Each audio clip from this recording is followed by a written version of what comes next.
집에 머물게 하리라. 나 여호와의 말이니라. 아멘. 저 혹시 제 모니터 스피커를 조금만 내려주시면 감사드리겠습니다. 네. 할렐루야, 할렐루야. 오늘 이 시간 가운데 오신 사랑하는 동산교회 성도 여러분 환영하고 사랑합니다. 이제 24년이 저물어 갑니다. 여러분들에게 24년은 어떠한 한 해였는지 한 분 한 분 저랑 데이트를 하면서 담소를 또 나누고 또 모든 이야기를 다 듣고 싶은데 그러지 못하는 제 상황과 또 제 마음을 이해해 주시리라 믿고 있습니다. 여러분들에게도 24년 새해를 시작하셨을 때 그런 새로운 목표가 분명히 있으셨을 것입니다. 25년을 준비하는 연말, 이제 곧 다가올 25년을 어떤 마음과 목표로 기대하고 기다리고 계십니까?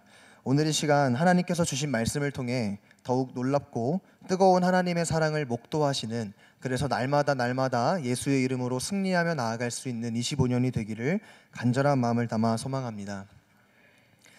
오늘 저희가 읽은 본문 말씀 호세아 11장의 말씀에서는 하나님은 마치 하나님 아버지의 모습으로 묘사되어집니다. 사랑했고 불러냈고 걸음을 가르쳤고 내 팔로 안았다라는 동사들이 나열되는 1절에서 4절을 쭉 읽게 되면 하나님이 우리에게 기억하게 하시고자 하는 한 가지 사건이 떠오르게 됩니다. 그것은 바로 출애굽 사건인데요. 하나님께서 광야 40년 여정 가운데 그들을 어떻게 이끄셨고 사랑하셨는지에 대해 다시 한번 이스라엘 백성들에게 회상시켜 주시는 것입니다. 광야 40년 여정 가운데 하나님이 그들을 어떻게 사랑하셨는지, 또한 어떻게 이끄셨는지, 불러내셨고 걸음을 가르치셨는지 말씀하십니다. 하지만 11장에 등장하는 이스라엘 백성들, 더 나아가 저희들이 잘 알고 있는 이스라엘 백성들의 모습은 어떻습니까? 아무리 선지자들이 하나님께 돌아오라 라고 말은 하지만 이스라엘 백성들은 되려 더욱이 아로새긴 우상들을 섬기고 바알을 더욱더 사랑하는 이스라엘 백성들을 우리는 볼 수 있습니다. 하지만 하나님은 그런 이스라엘 백성들에게 내가 너희를 멸망시킬 것이다, 소돔과 고모라 때처럼 내가 너희에게 맹렬한 진노를 쏟아 부을 것이다 라고 말씀하시는 것이 아니라 회복을 전제로 이스라엘 백성들에게 다시 돌아와라 라고 그렇게 말씀하시는 하나님을 우리는 볼 수 있습니다. 마치 헤어지자고 하는 연인을 붙잡는 것처럼, 또 하나님께서 우리들에게 우리가 이렇게 사랑했잖아, 우리 광야 40여년 동안 우리 이랬잖아 라고 하시면서 그때 하나님께서 그들을 어떻게 사랑하셨고 이끄셨고 발걸음을 인도하셨는지에 대한 것들을 다시 한번 상기시켜 주시는 그런 하나님의 모습을 우리는 볼 수 있습니다.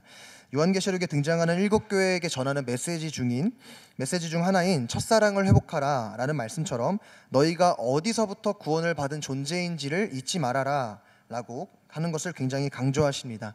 이처럼 호세아서 11장에서는 방황하고 우상 숭배하는 이스라엘에게 너희를 이렇게 사랑했다라는 것을 기억하게 해주시면서 다시 이스라엘을 회복 가운데로 부르시는, 내가 다시 와서 나랑 같이 서로 사랑하자라고 부르시는 하나님의 놀라운 은혜와 사랑이 등장합니다. 저도 성경 말씀을 읽으면서 굉장히 답답했던 것이 이 이스라엘 백성들의 악의 악순환이었습니다. 하나님께서 돌아오라라고 했는데도 불구하고 이스라엘 백성들은 정신을 못 차리고 속된 말로 말도 지지리도 듣지도 않고 계속해서 그냥 하나님 말씀 어긋나게만 사는 그런 이스라엘 백성들을 보면서 좀 외람된 말씀일 수 있겠지만 제 옆에 있었으면 한 대 쥐어받고 싶을 만큼 좀 답답한 그런 이스라엘 백성들이었습니다. 그럼에도 불구하고 또 하나님께서는 그 이스라엘 백성들을 자꾸만 부르시고 그 이스라엘 백성들을 포기하지 않고 계속해서 사랑하시는 그런 하나님의 모습이 또한 우리는 호세아서 11장 말씀을 통해서 대표적으로 바라볼 수 있게 될 것입니다. 더 나아가서 이 하나님께서 이스라엘 백성들을 대하시는 모습, 또 그들을 포기하지 않는 것들은 되려 우리들에게도 큰 은혜와 위로가 되는데요. 어쩌면 우리 중에서도 이스라엘 백성들처럼 하나님의 말씀은 듣지만, 매주 주일마다 설교 말씀을 듣지만 자꾸만 나의 마음은 하나님께 가까워지는 것이 아니라 나의 우상, 나의 가정, 나의 명예, 그런 쪽으로 더욱더 가는 그런 사람들은 있지 않습니까? 저는 저희 아버지를 닮아서 그런가 약간 좀 사람을 보는 통찰력이 좀 있는 편입니다. 그래서 저는 여기 이 자리에 있는 그 사람 중에 이스라엘 백성이 누군지 전 알고 있습니다. 솔직하게 말씀드리면 바로 그게 저입니다. 제가 바로 이스라엘 백성입니다. 저도 하나님께서 이스라엘 백성들을 사랑하셨고 계속해서 죄악을 지었음에도 불구하고 포기하지 않으셨던 것처럼 하나님 저에게도 사랑해 주셨고 죄악 가운데 허우적거리고 늪에 빠져서 정신 못 차리고 있는 저를 기다려 주시고 계속해서 은혜를 부어 주셨던 그런 하나님이십니다. 그 이유는 무엇입니까? 저를 포함한 여기 있는 많은 성도님들을 사랑하시고 구원해 주시고 또 은혜 가운데로 이 자리 가운데로 또 인도하게 하시는 그 이유는 무엇입니까? 그 이유는 없습니다. 그렇기 때문에 그 하나님의 사랑이 더욱더 놀라운 사랑이다라는 것은 여기 계신 모든 분들이 알고 계시는 사실일 것입니다. 이런 말씀 죄송하지만 또 이유 따위는 존재하지 않는 그런 하나님의 놀라운 사랑입니다. 성경 66권을 모든 말씀을 통틀어서 하나님이 내가 너 잘생겨서 사랑한 거야, 내가 너 어디 뭐 이뻐서 사랑한 거야 라는 그런 말씀이 전혀 등장하지 않는다라는 것도 다 알고 계시는 지당한 사실일 것입니다. 요한일서 4장 10절 말씀입니다. 함께 읽을까요? 사랑은 여기 있으니 우리가 하나님을 사랑한 것이 아니요 하나님이 우리를 사랑하사 우리 죄를 속하기 위하여. 아멘. 이처럼 하나님께서는 우리를 그냥 사랑해 주셨습니다. 아무런 이유 없이 사랑해 주신 것입니다. 사랑하는 동산교회 성도 여러분, 하나님은 이렇게 인자하시고 사랑이 풍성하신 아주 많으신 분이십니다. 믿으십니까? 아멘. 갈라디아서 4장 1절에서 7절 말씀인데요, 함께 교독하기를 원합니다.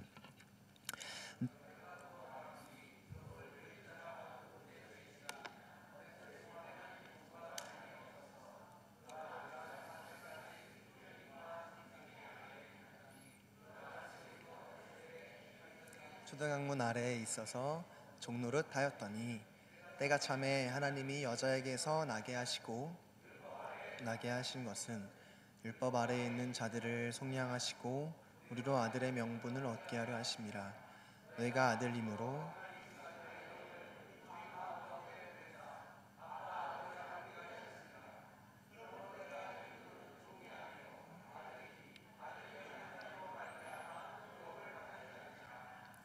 아멘. 교독하자고 말씀드렸는데 또 저를 위해서 다 읽어주셔서 너무 감사합니다.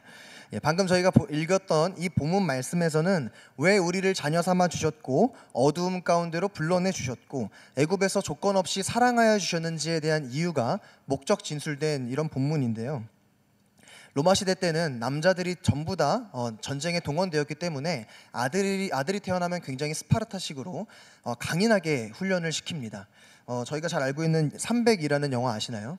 300이 막 스파르타 뭐 약간 이런 식으로 소리 지르는 그런 영화가 있는데, 그 영화를 보게 되면 모든 로마 군인들을 굉장히 강인한 그 우람한 몸과 또 멋진 목소리, 뭐 강인한 정신력 등으로 이렇게 묘사를 하게 됩니다. 그렇게 묘사된 것처럼 로마 시대 때는 아들을 굉장히 혹독하게 가르쳤는데, 자신의 아들이 태어나게 되면 자신이 거느리고 있었던 노예 중이나 그런 사람들 중에서 학식 있거나 똑똑하고 유망한 노예들에게 그 아들을 보냅니다. 근데 그 이후부터는 그 아들이 아들로서 취급을 받는 것이 아니라 동일한 종의 취급을 받으면서 그렇게 훈련을 받고 굉장히 강인하게 자라게 되는 것이죠. 그 이후에 아들이 이제 아들의 자격 조건이 약간 이루어졌다고 생각이 되어질 때, 그때 성인식을 거쳐서 이제 아들로서 인정을 해주는 그러한 로마 문화 시대가 있었습니다. 이 이야기가 저희가 읽은 갈라디아서 4장 1절에서 2절 말씀입니다. 다시 한번 보여주시겠어요? 내가 또 말하노니 유업을 이을 자가 모든 것의 주인이나 어렸을 동안에는 종과 다름이 없어서 그 아버지가 정한 때까지 후견인과 청지기 아래에 있다라는 이 말이 이 로마 시대 때의 문화를 보여주는 문화입니다. 또 이어지는 7절 말씀에서는요, 이스라엘 백성들을 그리고 우리들을 왜 여기까지 인도하셨고 사랑하셨는지에 대한 이유가 등장합니다. 제가 읽어드리겠습니다. 그러므로 네가 이후로는 종이 아니요 아들이니 아들이면 하나님으로 말미암아 유업을 받을 자니라. 아멘. 하나님께서 우리를 왜 안고 기르고 여기까지 인도하셨냐면 하나님의 경영, 하나님의 유업을 물려주기 위함이십니다. 즉 우리를 하나님의 유업을 받을 자로 우리를 기르시겠다라는 것입니다. 하나님이 이스라엘 백성들을 사랑하시고 절대 포기하지 않으시고 동일한 사랑과 은혜로 우리를 포기하지 않고 사랑하신 그 이유는 우리에게 그 유업을 물려주시기 위함이다라는 것이죠. 세상 사람들이나 뭐 드라마에서도 보면은 재벌 2세나 재벌 3세가 뭐 회사를 아버지나 뭐 그게 뭐였죠? 그 재벌 회장 그 뭐였지? 안경 쓰고 이름 까먹었네. 드라마 제목이 뭐였죠? 재벌 뭐였는데? 뭐였지? 네, 재벌집 막내 아들. 네, 재벌집 막내 아들처럼 그렇게 죄송합니다. 재벌집 막내 아들처럼 거기서 막 이렇게 제가 공부만 해가지고 네. 어쨌든 그렇게 뭔가 자신의 아버지나 할아버지가 이끌었던 그 경영을 이끌기 위해서 물려받기 위해선 그 아들이나 손주나 그런 사람들이 굉장히 혹독한 그런 시험이나 이런 자격 조건을 얻기 위해서 굉장히 많은 노력을 해야 할 것입니다. 그것은 바로 그 키워놨던 그 회사를 잘 물려받기 위해서 또 잘 물려받을 회사를 잘 운영하기 위해서가 아니겠습니까? 그러다 아들이 엇나가거나 사고를 치거나 혹은 능력이 없다고 판정이 되면 그 아들은 자격이 박탈이 됩니다. 그렇지만 우리 하나님 아버지는 어떻습니까? 우리가 어떤 조건을 갖췄든 우리가 어떤 능력이 있든지 우리가 어떤 외모나 어떤 여러 가지들이 있든지 없든지 우리를 후계자 삼아주시고 우리에게 유업을 받을 자로 선택해 주시고 혹여나 우리가 그런 아직 그게 안 된다면 유업을 받을 자가 아직은 어렵다면 계속해서 사랑으로 기다려주시는 하나님의 모습을 우리는 또한 볼 수 있습니다. 그런 아버지 하나님의 모습을 우리는 또 볼 수 있다 이것입니다. 누가복음 15장에서 등장하는 돌아온 탕자에 대한 이야기는 그 이야기 속에서 그 화자 즉 주인공은 탕자가 아니라 탕자의 아버지입니다. 아버지의 기다림에 초점이 맞춰져 있는 것을 볼 수 있는데요. 15장에서 말하고자 하는 것은 그럼에도 불구하고 매일 문 밖에 서서 기대어서 아들을 기다리는 아버지의 모습을 그리는 것입니다. 그 아들은 문매를 맞아야 할 만한 그런 아들이었습니다. 그때 당시에 아버지에게 유산을 좀 주세요라고 하는 것은 아버지가 돌아가신 이후에나 유산을 줄 수 있는 것인데 떡하니 살아계시는 아버지한테 유산을 좀 주세요라고 하는 것은 아버지 좀 빨리 좀 어떻게 돌아가세요라고 이렇게 이야기하는 것과도 같은 아주 표륜적이고 못난 그런 아들이다라는 것입니다. 율법으로 치면 그 아들은 죽어 마땅한 그런 아들이었습니다. 그럼에도 아버지는 그 아들에게 재산을 일부 할애를 했고 그 이후에 아들을 떠나보내게 됩니다. 그래서 그 다음부터 계속해서 아들을 기다립니다. 그 이후에 어떻게 됐죠? 탕자가 정신을 차리고 아버지께로 나아갑니다. 그래서 그 탕자의 아버지는 그 아들이 보이자마자 달려갑니다. 그리고 자신의 품속으로 꼭 안아버립니다. 물론 그 아버지의 발걸음에는 그 탕자를 용서하는 돌아오는 것에 대한 반감도 있었겠지만 더 나아가서 거기 탕자의 아버지의 뜀걸음에는 아버지의 깊은 용서의 마음이 담겨 있습니다. 혹여나 동네 사람들 눈에 띄어서 내 사랑하는 아들이 돌에 맞을까봐, 내 사랑하는 아들이 문매를 맞을까봐, 혹여나 해를 당할까봐 당장이고 달려가 그 아들을 자신의 품으로 꼭 안아버립니다. 안 돼, 아무도 손 못 대, 내 아들이야 라는 이런 아버지의 사랑, 아버지의 용서의 마음이 엿보입니다. 로마서 8장 1절에서 2절 말씀인데요, 함께 읽길 원합니다. 그러므로 이제 그리스도 예수 안에 있는 자에게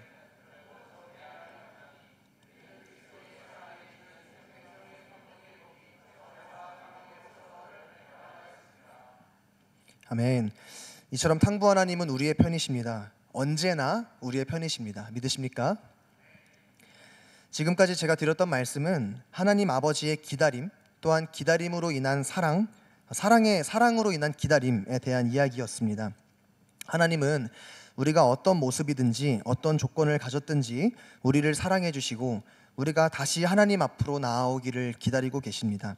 하지만 우리는 이런 하나님의 사랑을 잊을 때가 너무도 많습니다. 마치 처음에 제가 말씀드렸던 이스라엘 백성들처럼 말이죠. 그런 마귀의 속삭임과 유혹으로 우리는 더욱이 하나님 앞으로 나아가지 못할 때가 많습니다. 좌절하고 무너지고 자꾸만 하나님 앞으로 돌아가야 하는데 마귀가 그렇게 이야기합니다. 넌 안 돼. 넌 돌아갈 수 없어. 라고 그렇게 우리에게 속삭입니다.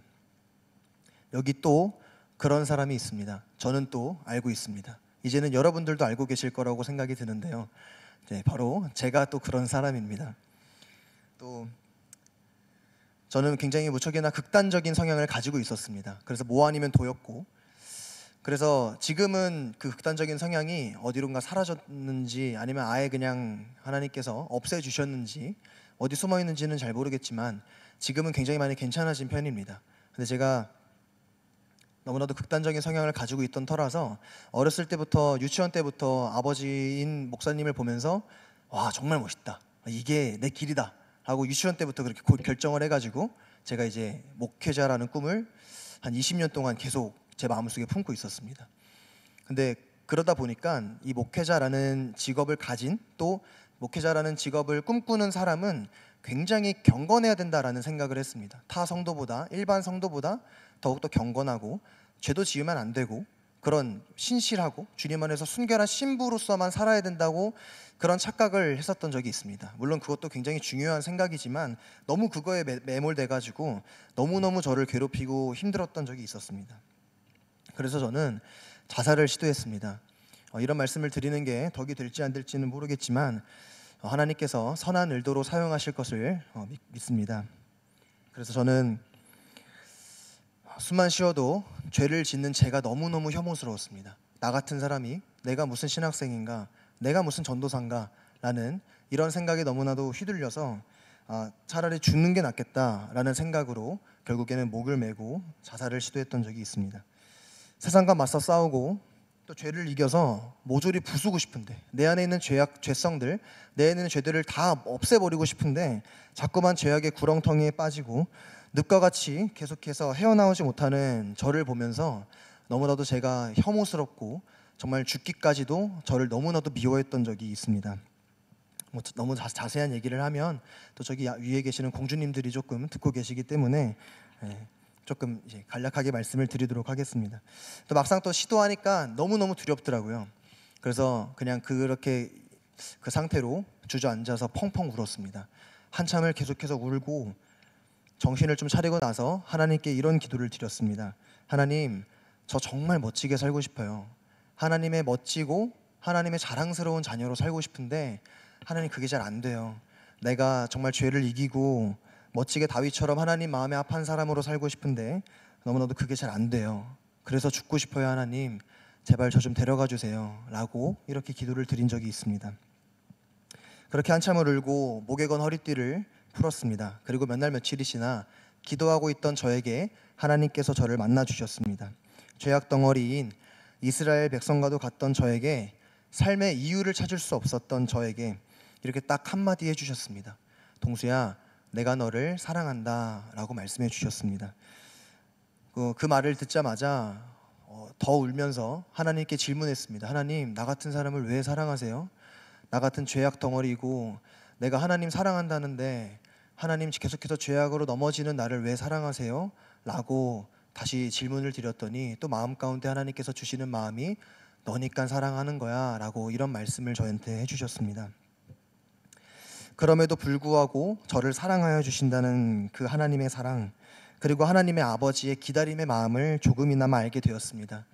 처음에는 하나님께서 나를 사랑하신다라는 이 말이 굉장히 진부하게 느껴졌습니다. 어딜 가나 전도지나 교회 전광판에는 하나님께서 당신을 사랑하십니다 라는 이런 말이 질비하게 나오는데 이것에 대한 굉장히 회의감이 있었는데 이날 이후로 굉장히 이 하나님께서 나를 사랑하신다는 말이 얼마나 위대하고 놀라운 말인지 깨닫게 되었습니다.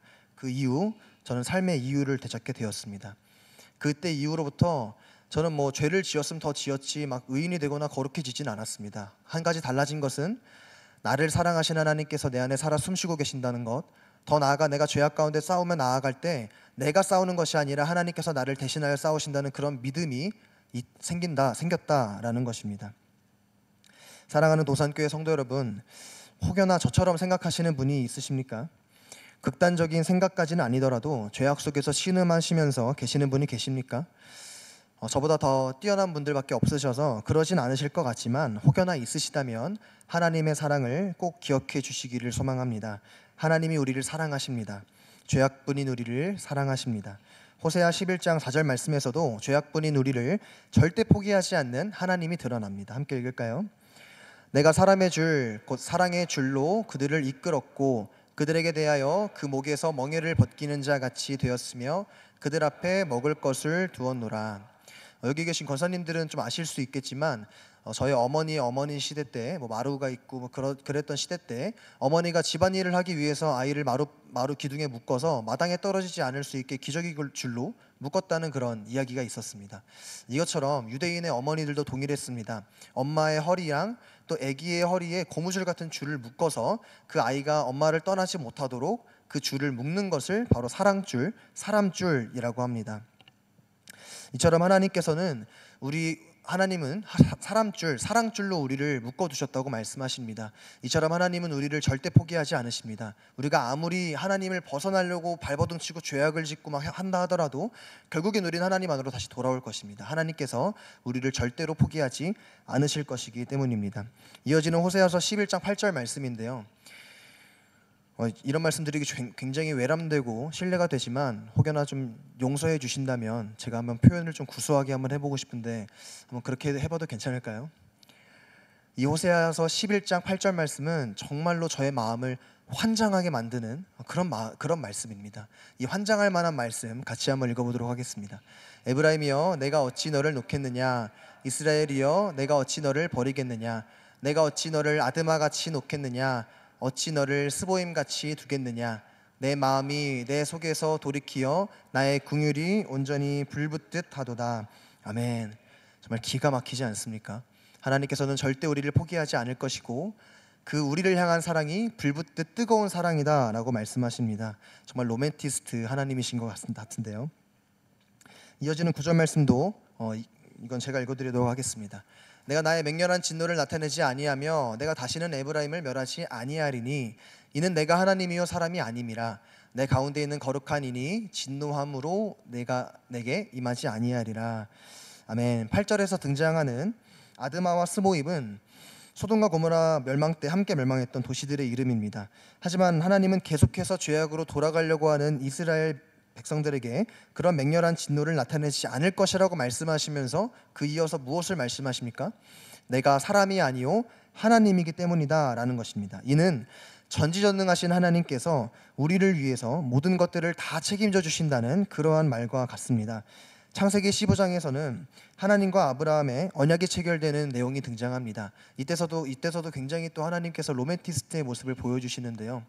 그때 당시에 그 하늘의 그 뭇별 보여주시면서 아브라함아 저 별이 보이느냐? 예 하나님 별이 보입니다. 저 별이 다 너의 자손이다 라는 그렇게 또 달달하게 또 고백하는 하나님의 모습을 또한 또 볼 수 있고, 더 나아가서 이 언약 체결 방식에서도 하나님의 사소한 배려 또한 그 큰 사랑이 또 드러나게 됩니다. 이때 당시에 고대 근동의 언약에 체결되는 그 실제로 사용되는 방식을 아브라함과 하나님께서는 진행을 하셨는데요. 사진 한번 띄워주시겠어요? 저렇게 짐승들을 쪼개서 갈라놓습니다. 그리고 계약자 2명이 그 사이를 지나가는데 거기는 둘 중에 한 명 중에 약속을 지키지 않으면 그 한 사람은 죽음을 불사할 것이다, 죽음을 각오해야 할 것이다 라는 그런 의미가 담겨 있습니다. 하지만 창세기 15장의 말씀에서는 하나님께서만 지나가고 아브라함은 지나갔다 라는 그런 말은 등장하지 않습니다. 이것은 어떠한 의미입니까? 내가 다 책임질 거다, 하나님께서 내가 다 책임져 줄게 라고 하시는 것과도 같은 말씀입니다. 결국에 그 책임을 하나님께서는 어떻게 지셨습니까? 다시 한번 띄워주시겠습니까? 사랑하는 독생자 예수 그리스도를 이 땅 가운데 보내어 주셔서 모든 진노와 사랑을 십자가에 다 담아 우리를 위하여, 나 같은 죄인을 위하여 하나님께서는 모든 것들을 책임져 주셨습니다. 믿으십니까? 흠 많고 죄 많은, 여전히 우리의 힘으로는 죄를 이길 수조차 없는 연약한 우리지만 그럼에도 불구하고 하나님께서는 모든 것들을 책임져 주시고 우리를 사랑해 주셨습니다. 말씀을 정리하도록 하겠습니다. 하나님은 언약 백성인 우리에게 하나님은 결국 모든 것을 자신이 다 책임지시면서까지 우리를 포기하지 않으셨습니다. 이처럼 하나님의 사랑은 무한합니다. 하나님의 사랑은 영원하십니다. 아버지의 기다림에는 유통기간이 없습니다. 끝이 없는 사랑인 줄 믿으십니까? 아멘. 이 영원한 사랑은 될 때까지 부어집니다. 해병대에서는 이런 말이 있습니다. 안 되면 될 때까지라는 이런 말도 있습니다. 또 우스갯소리로는 또 저희 해병대 별명이 또 약간 귀신 잡는 해병대라는 이런 별명인데, 그 해병대가 기수제로 운행을 됩니다. 처음 해병대 그 기수의 첫 번째가 일기인데, 그 예수님께서는 해병대 일기라는 그런 소문도 있습니다. 귀신 잡는 해병대, 귀신 잡는 예수님, 약간 이런 게 있는데 그냥 우스갯소리입니다. 네, 그래서 저희는 시험을 보는 사람들이 아닙니다. 세례를 받고 이제 하나님을 믿는 사람, 그리스도인으로서 되었을 때 우리는 시험을 보는 사람이 아닙니다. 시험을 보면서 너는 죄 지었으니까 탈락, 이것이 아닙니다. 우리는 훈련에 돌입한 사람인 줄 믿습니다. 시험은 자격이 미달되거나 실력이 없으면 떨어지기 마련입니다. 하지만 훈련은 어떻게 하는 게 훈련이죠? 될 때까지 하는 것이 훈련이고 노력입니다. 하나님은 될 때까지, 우리가 유업을 받을 때까지 우리를 훈련시켜 주시고 사랑으로 기다려 주십니다. 우리 안에서 착한 일을 시작하신 그 구원의 역사를 중도 포기하신 일이 없으십니다. 내가 너를 이렇게나 사랑했어 라는 것을 십자가를 통해 보여주시고, 나는 너를 절대 포기하지 않아, 내가 너를 기다릴 거야 라는 것, 제가 여러분들에게 아까도 계속 말씀드렸던 그 중간중간의 말씀들을 통해서도 우리들에게 말씀해 주십니다. 내가 책임져 줄 테니까 걱정하지 말고 나를 믿어 라고 말씀하시는 그 하나님의 놀라운 사랑을 우리는 이 귀한 예배의 시간 가운데 목도할 줄 믿습니다. 그러고 나서 그 누구도 정죄할 수 없도록, 그 누구도 손가락질하면서 야 네가 무슨 그리스도인이야, 네가 무슨 전도사야, 야, 너 같은 애가 전도사하면 나도 예수 믿겠다 라고 하면서 정죄하고 손가락질 받고 하는 그런 모든 것들에서 보호해 주시고자 하나님께서는 당장이고 우리에게 달려와 우리를 꼭 안아주실 것입니다. 안 돼, 내 아들이야, 내 사랑하는 내 자녀야 라고 하시며 꼭 안아주실 것입니다. 사랑하는 동산교회 성도 여러분, 저는 이제 자살을 결심했을 때 이미 제 외양간에는 손은 떠났다고 생각했습니다. 이미 바꿀 수 없는 그런 과거고, 이제는 뭐 어떻게 해도 제 과거는 변하지 않기 때문에 저는 그 물을 수 없는 과거로 인해서 다 끝났구나 라는 그런 생각을 하게 되었습니다.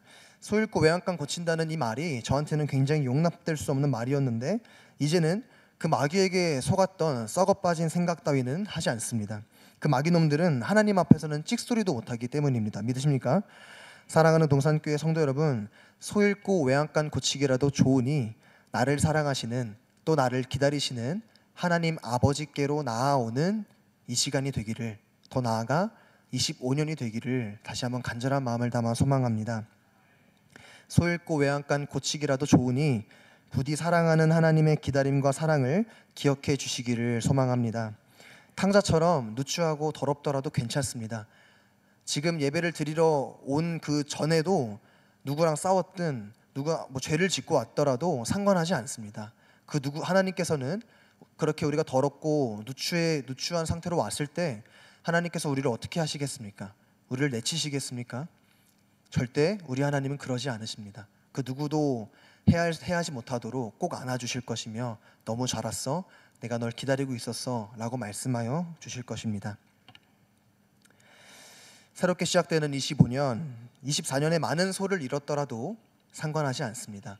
많은 소를 잃고 있더라도 괜찮습니다. 하나님께서 나를 사랑하시고 나를 기다리고 계시니 우리는 다시 시작할 수 있을 것입니다. 소 잃고 외양간 고치기라도 좋으니 우리를 사랑하시는, 또 우리를 기다리시는 그 하나님의 오늘 놀라운 초청에 순종하고 또 믿음으로 나아가 25년 가운데서는 하나님과 함께 매일매일 승리하며 나아갈 수 있는 귀한 사랑하는 동산교회 성도님들 되시기를, 그 한 분 한 분 되시기를 다시 한번 간절한 마음을 담아 소망합니다. 함께 우리 찬양하면서 기도하도록 하겠습니다.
하나님 아버지의 마음을 생각하며 다시 한번 고백합시다.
고백할까요? 여호와께 돌아가자.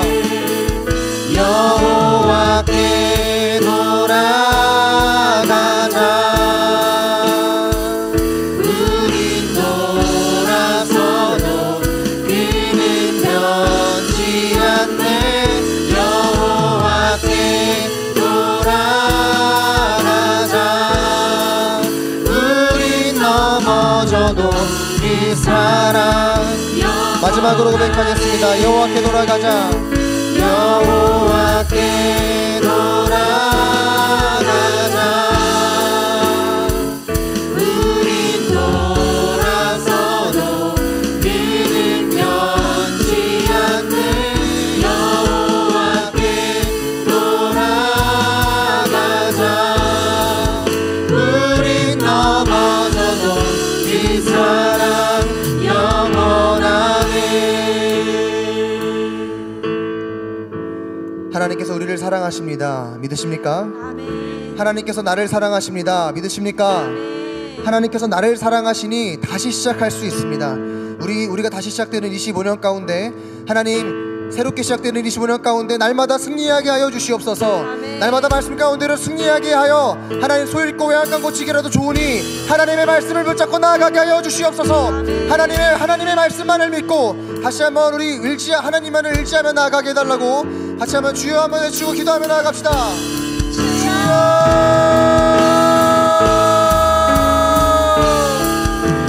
사랑하는 풍성하신 하나님 아버지, 죄악 가운데 넘어지고 무너지고 하나님의 말씀을 지키고자 하는데 지키지 못하는 이모난 종이었습니다.